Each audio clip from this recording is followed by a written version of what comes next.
Семей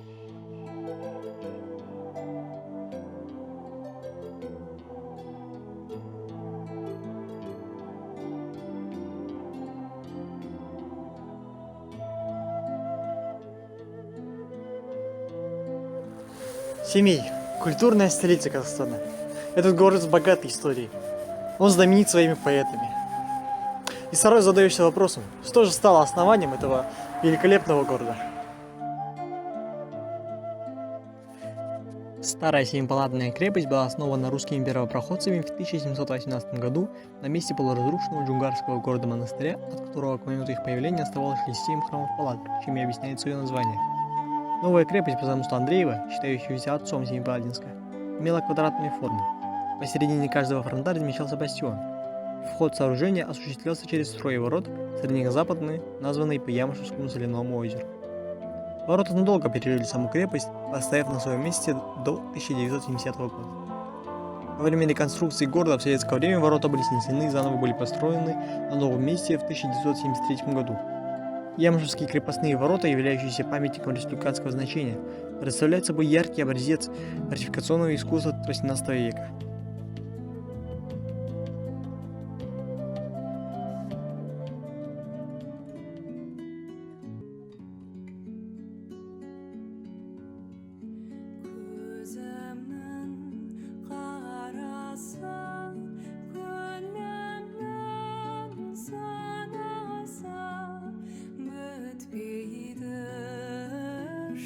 Абай ұлы ақын, реформатор, композитор және еліміздің ағартушысы. Бірақ Абайдың қайғылы трагедиясы туралы әркім біле қоймайды. Осыған орай 2020 жылы қаламыздың қақ ортасында Абай және оның ұлдары атты ескерткіш ашылды. Абайдың тұңғышы Ақылбай 1904 жылы қайтыс болады. Екінші баласы Әкімбай, ол 7 жасында өлген. Үшінші баласы Әбдірахман. Оның соңғы бітірген оқу орны Петербургтағы Михайловский артиллерия училищесі. Ол Вернеде қызмет етіп жүріп 26 жасында 1895 жылы аурудан қайтыс болады.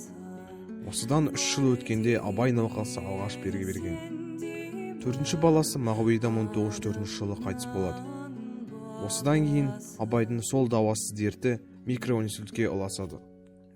Осыдан біраз уақыт өткеннен кейін Абай 1904 жылы 6 шілдеде қайтыс болады. Осыған орай 2020 жылы музейдің орталық бөлігінде Абай және оның ұлдары атты мүсін қойылған. Авторлар мұнда тек қана Абайдың қайғылы трагедиясы туралы емес, ұлдарының ұлы әкесіне деген махаббаты және мақтанышын да жеткізе алды.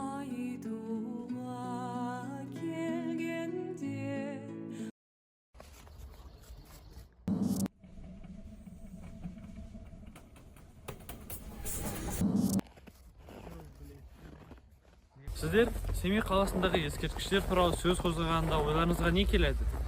Абай музейі, Мұхтар Әуезов атындағы монумент, немесе Федор Достоевский атындағы музей, немесе Жеңіс саябағы. Ал сіздер біздің қаламызда революция қаһармандарының құрметіне ашылған монумент бар екен туралы білесіздер ме?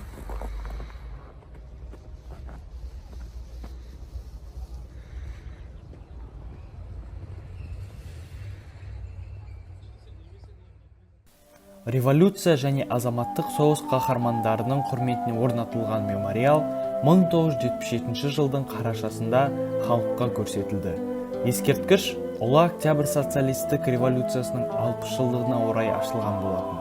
1918 жылы Семейде кеңес өкіметі жарияланған революциялық оқиғаларды және оларға қарсы күресті бейнелі түрде тура осы мемориал жеткізіледі.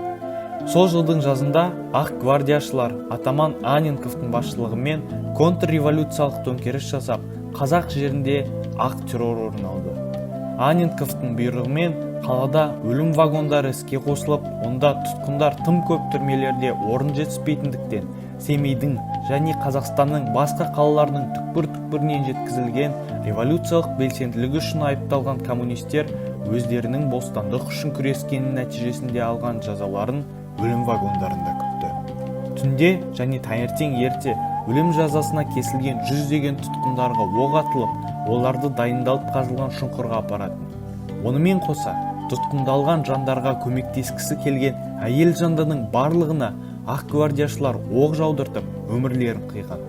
Осыған орай қаһарман әйел тұлғаларының құрметіне де ескерткіш орнатылған. Осы себептен батырларды еске алып, олардың құрметіне мемориал орнатылды. Ескерткіш халық арасында тарап кеткен өлім вагоны деген атаққа ие болды.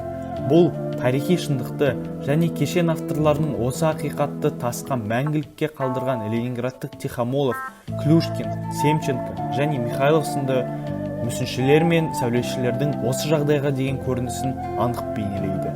Бұл ескерткіш халықтың бостандыққа деген ұмтылысы мен талпынысын және бостандықты шектегісі келген шенеуніктердің сұрапыл әрекеттерін айқындайды.